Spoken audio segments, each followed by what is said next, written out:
The Walton Files je hororová websérie, původně analog horor, která si vzala inspiraci ze známé franšízy Five Nights at Freddy's. Příběh se ve zkratce odehrává v malém městečku jménem Brighton v Michiganu v 70. a 80. letech.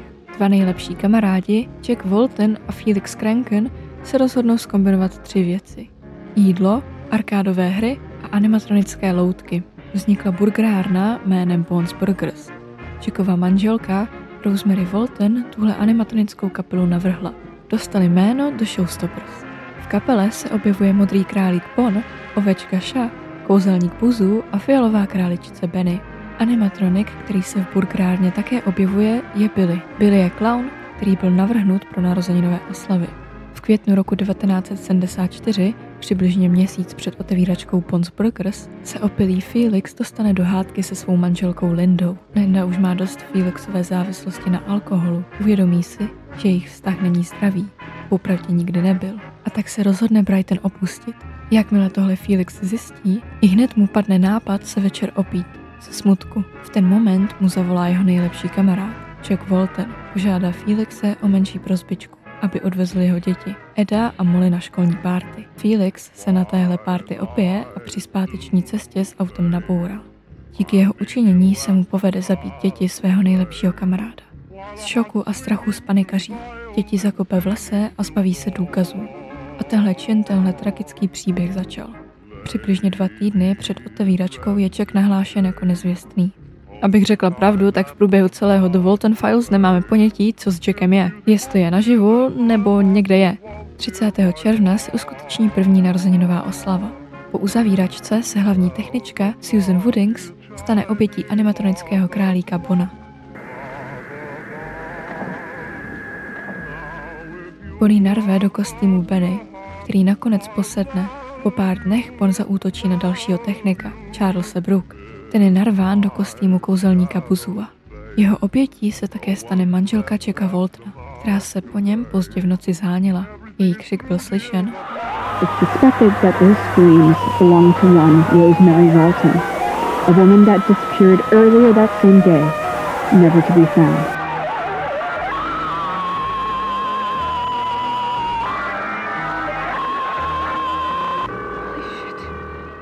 Bones Burgers bylo uzavřeno a všechny věci byly převezeny do skladovacího zařízení K9. Popravdě po celou dobu The Walton Files nemáme ponětí, kdo nebo co je Bon zač a proč tohle dělá. Vlastně jen víme, že je to někoho duch, který odůvodňuje svoje činy tím, že zabíjí lidi, aby je udělal krásnými. Road broken will fix you. You will beautiful. You will beautiful. You will beautiful. The Walton Files má celkově hodně obsáhlý příběh i mimo své epizody, které můžeme zjistit například skrz stránku findjackwalton.com. Proto tady ten příběh nechci až moc rozvádět, protože na to chci udělat samostatné video. Tedy až vyjde 5. a 6. díl. Což bude asi za dlouho. Ne, kecám, mají víc tenhle rok. Pokud se teda Martin znovu nerozhodne, že vše na poslední chvíli předělá a my budeme muset opět čekat 3 roky, jak u 4. dílu. Čau, mé jméno je Emma a vítej na mém kanále.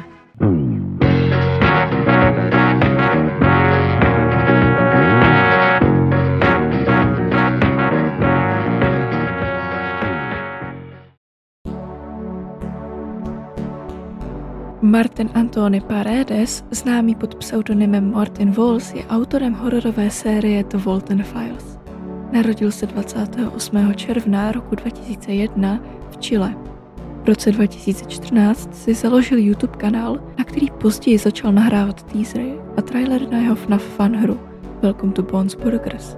Musím podotknout, že si Martin dělá skoro všechno sám. Z arty mu pomáhá Eva, spíše ohledně Bona a s animací pomáhá Coral. Ale Martin si i tak převážně skoro všechno dělá sám. Nakreslit a naanimovat třeba 5sekundovou scénu trvá klidně i 5 hodin. Tohle je fakt práce na strašně dlouho a hrozně moc za to Martina obdivuju. Naprosto chápu, když si on a jeho tým dají přestávku, protože tohle je sakra těžká a obdivuhodná práce.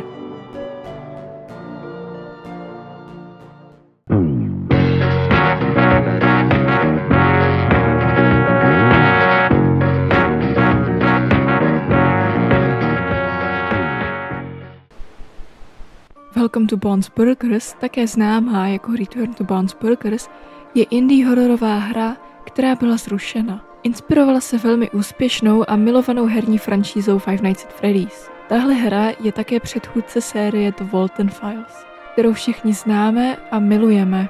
Hra měla mít 6 aktů, ale dohledali se jen 2. Ostatní jsou v současné době ztraceny, kromě halloweenské hry Night of the Living Robot.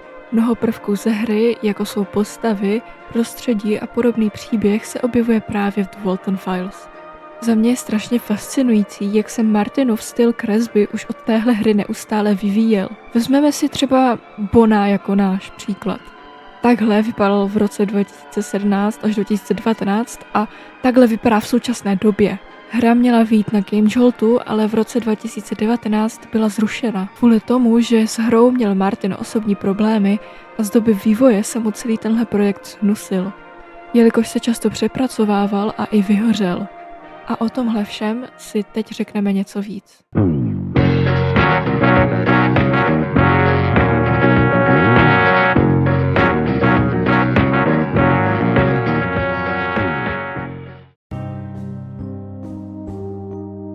Martin Walls a jeho v tu dobu blízký kamarád Thundering Static s pár ostatními lidmi začali na Welcome to Bob's Burgers pracovat ke konci roku 2017. Jejich malý tým pracoval na hře hodně dlouho a tenhle proces se často snažili urychlit.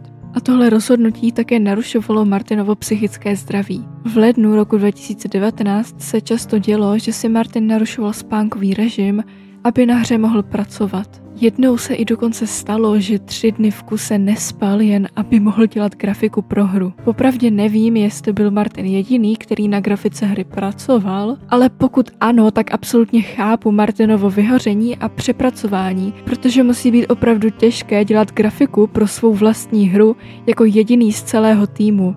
Je známo, že Thundering Static je autorem postavy Showbear. Jo, to je ten medvěd, který v Bunny Farmě vyleze z té studny. Tahle postava už v The Walton Files není kanonická, jelikož Thundering Static si nepřeje být s The Walton Files nadále spojován a požádal Martina, aby se tam Showbear už neobjevoval.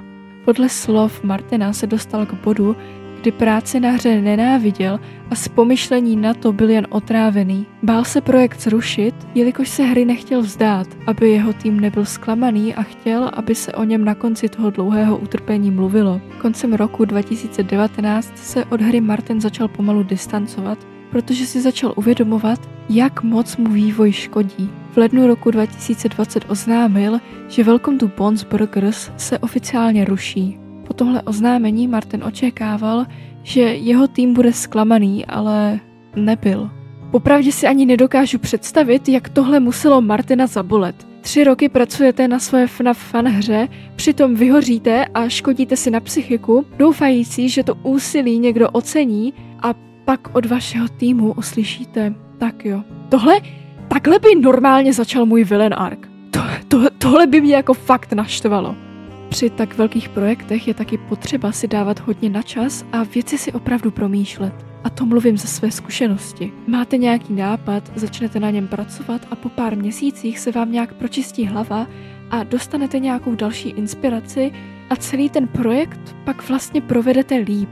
Já mám třeba problém, že mám tendenci se neustále porovnávat s ostatními a proto také často mou práci předělávám a kolikrát se stane, že s tím i tak nejsem spokojená. Poté, co zrušil projekt Welcome to Bob's Burgers, se Martin rozhodl použít gameplay, cutscény a voice acting a soundtracky ze hry na vytvoření 10-epizodového seriálu s názvem The Walton Archives, který by byl ve stylu dokumentů z buď 70. nebo 90. let. Původně seriál neměl mít analog horror prvky, ale měl spíše působit jako televizní dokument, ve kterém by se vyprávělo, co se podle veřejnosti v BSI stalo. Oběti by tohle vysílání přerušili a ukázali, jak to všechno doopravdy bylo. Tohle se tak trochu stalo v mini epizodě Spectacle, kde Rosemary Walton přeruší vysílání, křičící o pomoc a sdělující nám, že tam pořád je. Na The Walton Archives se nějakou dobu pracovalo, dokud Martin nezačal sledovat analogové horory, jako třeba Local 58 a FNAF VHS, což ho přesvědčilo, aby z The Walton Archives udělal analogový horor. A tak vznikl seriál, který všichni známe a milujeme. The Walton Files.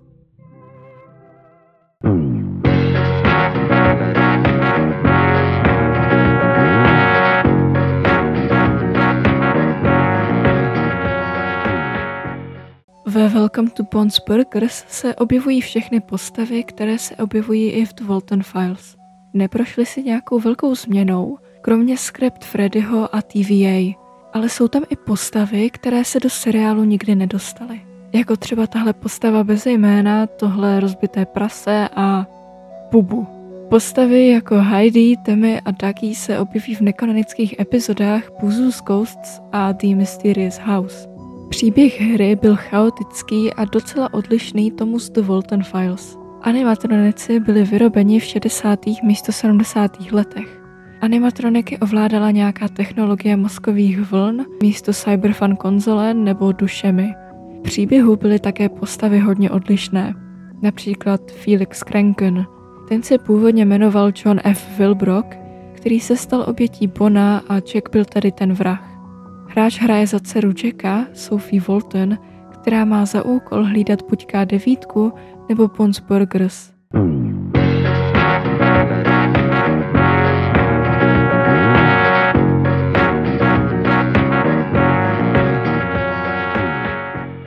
V prvním aktu se asi pravděpodobně nacházíme v Bond's Burgers, kde se musíme bránit proti animatronikům. A od koho jiného bych chtěla gameplay, než mého věrného kamaráda Yandy, kterého už moc dobře znáte. No nazdar. Ahoj, Skibidi. Cítíš se dnes na hraní? Ne. No to je jedno, stejně budeš hrát. A teď nevím, jestli je to jako ta hra, nebo... War Flashbacks, jako ve FNAF virusu. Ano. Co to je? Tady je Bon! Tak to bude vážně hustý. Kurva, já jsem chtěl zkusit, jestli to fakt jako kvitnu, když máš escape. Put your mouse in it. On it spíš, no. Asi jo. No. Buzu vypadá pěkně zhuleně, dívej na něj. Jaký vyhulenec. Ach jo. Pardon, já jsem trošku zakašlal. do toho, kam vidím úplně. Noc je vlastně postavená na tom, že přežij, jak dlouho můžeš. Kam se to je, vypadá hrozně. Dávám ti pocit, že ty se chvilku chcípneš. No, ahoj. Co to je? Na kamerách se nachází radar, kde vidíme, jak daleko od nás animatronici jsou. Pokud se Bond dostane do kanceláře, musíte mu dát control shock. Kamo, Bond za tebou jde? Ne, druhá strana, jdete! Kamo, tak já jsem úplně smatený, tady nejde nic vidět, to je jak na nastiv. Kamo, chcípneš, control shock, ty tebe... Nemám. Mě úplně mate, jak to vypadá prostě vevnitř.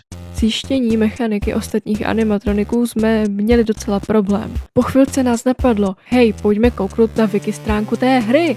Jenomže ta údajná mechanika k prvnímu aktu je ve skutečnosti mechanika až k tomu druhému. To hra se mi zdá nehratelná. Možná se ženou špatný. Já jestli to je obrázek nebo to je ten animatronik, to vypadá hrozně divně. Hej, jsi docela kůk, to neříkám. Jany, to je obrázek na zdi nebo to je animatronik? Ten bílej furt, já to nechápu. Spray máš, vole, nějak čistit strop. Co? Já nevím. Cože? Jak mám to čistit strop? Já na kamera? nevím. To je pro nějaký tlačítko. To jako mám uklízet bavouky, nebo počkej, tak na to se chci podívat. No tak já fakt nevím. A už to trvá tak dlouho, ten jumpscare. A teďka se nejede zvuk ani. Hej, tak to je dobře rozbité. Tak já mám fakt Martina ráda, ale... Je tohle ho. Jo. Hej, prej máš nějaký počítač v kanclu. Ty vole, počítač v kanclu. Že to je obrázek na stěně.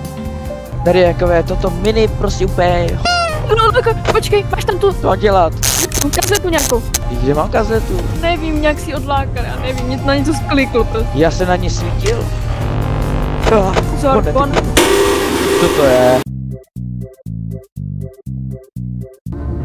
Jo, tady je to clean ceiling, vole.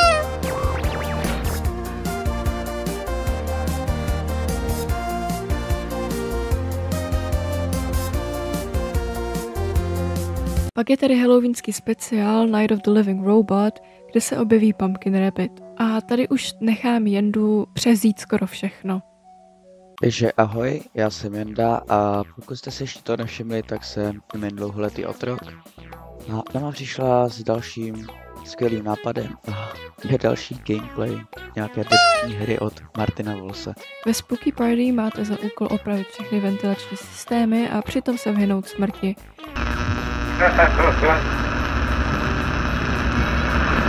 A já jsem si zapomněl, co byly ty animatronice, že jsem si ten burger. Jo. Aha. Tak já jsem to dodělal, ani nevím proč, co jsem dělal, když jsem nedokončil ani všechny ty. Area 78 je prostě taková střílečka. A mám teda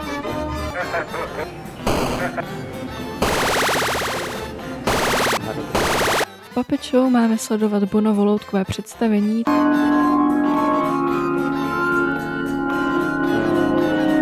Co se to sakra děje? Byla je teda 1 hodina, ale zatím nevím vůbec, co mám dělat. Bych měl na někoho svítit.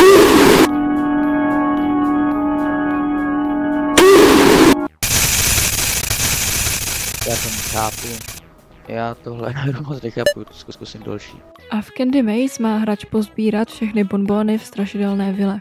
Vole, to tak...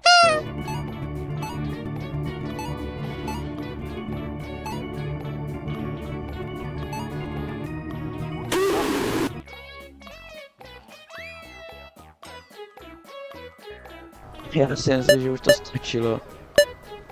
Co si myslím o těchto hrách? Jsou rozhodně lepší než tam ty předchozí. Jsou to teda 4 minihry. Tohle jsem dohrál jako jedinou hru, hrál jsem to jednou, poprvé hnedka. Vůbec nevím, co jsem měl dělat, ale dohrál jsem to hnedka první. Tady tato hra je dobrá, asi nejvíc co mě bavila tady z těch 4 her. Toto jsem absolutně nepochopil, co mám dělat, to je kravina. A tohle je celkem taková 2D hra, jak na automat, takže je celkem asi fajn.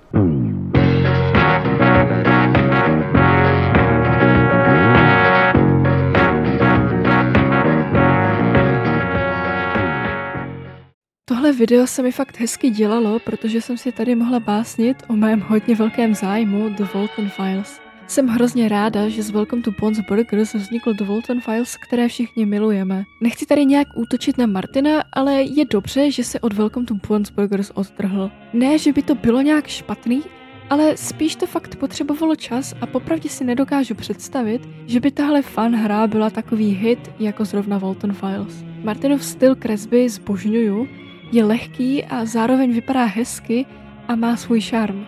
Pokud jste The Walton Files neviděli, tak vám to určitě doporučuju, protože je to opravdu mistrovské dílo. Už ani nevím, co tady popravdě jako říct. Mám svůj Discord server, takže pokud si třeba se mnou chcete pokecat, tak se klidně připojte. Pokud se vám video líbilo, tak zanechte like, podělte se o váš názor v komentářích. Pokud jste tady noví, tak zanechte odběr, sledujte mě na mých sociálních sítích a já se s vámi uvidím zase někdy příště. Zatím papa!